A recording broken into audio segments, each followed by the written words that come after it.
What is up, everybody? Welcome back to Case Digital. In this video, we are talking about what does LStrip do in Python in regards to strings. So, without further ado, let's hop right in and start coding. All right, so LStrip is a function that is used by strings. And in a previous quiz question, I posted something along the lines of what does the strip function do in regards to strings with Python? Well, the answer is essentially we'll remove all of both the trailing, so at the beginning and the end, white space within a string. So for example, like if I had this or these two functions, it would basically just remove it and it would look like something like hello world. Well, LStrip is a little bit different. It does strip, but it only strips to the left. So you can think of it as the beginning strip. So just to show all this and to illustrate this, if we say print, and I say, and I'm going to put this in F string so we can visually see the string that it'll output and with the quotes around it. So we can go string, we'll do this, string 1.LStrip. And if I do just string 1, it says equal, and we'll do all of this. String 1, string 2, and string 3. And then we'll just go through these one by one. All right, so let's comment these out.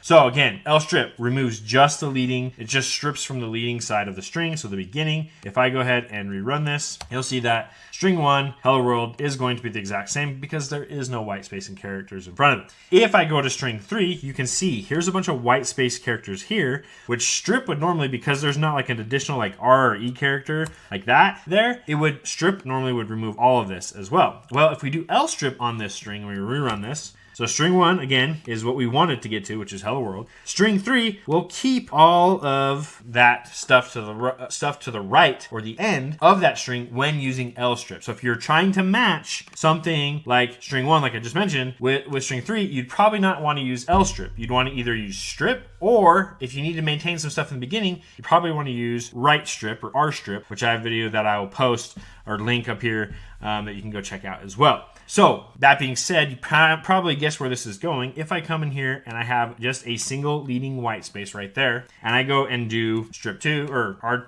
string 2.LStrip and I rerun this, you see that string 2 now equals that of string 1, and it removed that beginning white space. Well, that's just a single space. Like what happens if there's a bunch of spaces, right? So if we go and put a bunch of spaces here and we save that, we rerun, it's going to output the exact same. Now, if I throw in like a number or like a letter or something or some character in there, and I rerun this, what's going to happen? Well, you can see that there's still this huge gap there, and that's because this is constituted as that of like part of the string, and this is the white space that it's just saying, hey, that's extra white space, we can remove it with LStrip, right?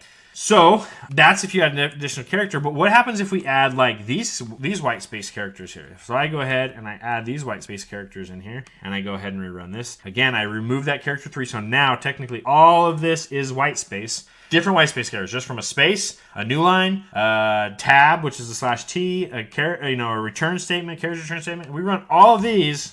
It's going to remove it. It's going to strip it all out because it's just saying that basically LStrip remove all of the white space characters right there. So that's the beauty of using, that's kind of the most basic use case that people do with LStrip. Now, there is one other caveat that I didn't realize or didn't look into as much until I started looking into this. And here's one special thing that LStrip can do. All right, so the cool thing that you can do with LStrip and also with RStrip is you can strip out characters. So what do I mean by that? So LStrip normally, if you pass in nothing, will just return a copy of a string with leading white spaces all being removed, right? It doesn't matter if it's spaces, new lines, tab, we already showed that. It doesn't remove that. But if chars are given or characters are given and it's not none, it'll remove those characters, remove characters in the list of chars instead. So from the beginning, right? So what that means is if I pass this in, and since I'm within this F string, I need to be careful about which parentheses or which quotes I pass in. So I'm using double on the outside, so I need to use a single on the inside. If I pass in he right here for this string 1, hello world, and I run this, what you'll see is everything else should be the same. String 2, we're doing LStrip, so all this stuff should be removed.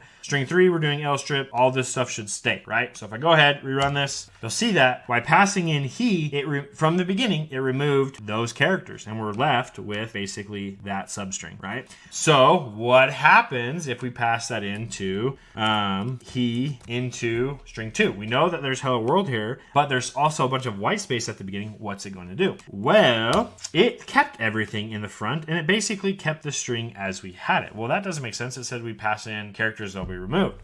Well, that's not technically true. It's removing stuff from the beginning of all the characters that are there. So for example, if I pass in like hello and I run this again, we'll see that string 2 is the exact same because there is no hello at the very beginning here. Now, what happens if I do hello with a comma? Okay, well, if I do hello with a comma, it's again the same. But here's the one thing that is very interesting that I found. If you'll notice here that there's a bunch of white space here. If I do hello, comma, space, because that indicates this thing, right? And if I did the exact same thing up here, here's the difference. If I did it with the string 1, it's going to remove all of this and just give us this because all of this is at the beginning of the string. However, if I do it with string 2, there's only spaces here. So what we end up with is, because it does see spaces at the beginning, it is going to essentially remove all of these and keep this, the rest of this string, since there is no hello, comma, space at the beginning. It just says, oh, well, I see all the spaces, so I'm going to remove those, right? So that's the one thing that's interesting about using LStrip with characters, is it doesn't necessarily mean that it's going to do like a replace. That's what the replace function's for, but it'll remove whatever it sees at the very beginning of the list of characters that you pass in. So I hope that you found this interesting. I hope that you found this helpful for the stuff that you're working on. If you do, you can also, or if you have any other questions, you can go to check out a video which I'll post over here where you'll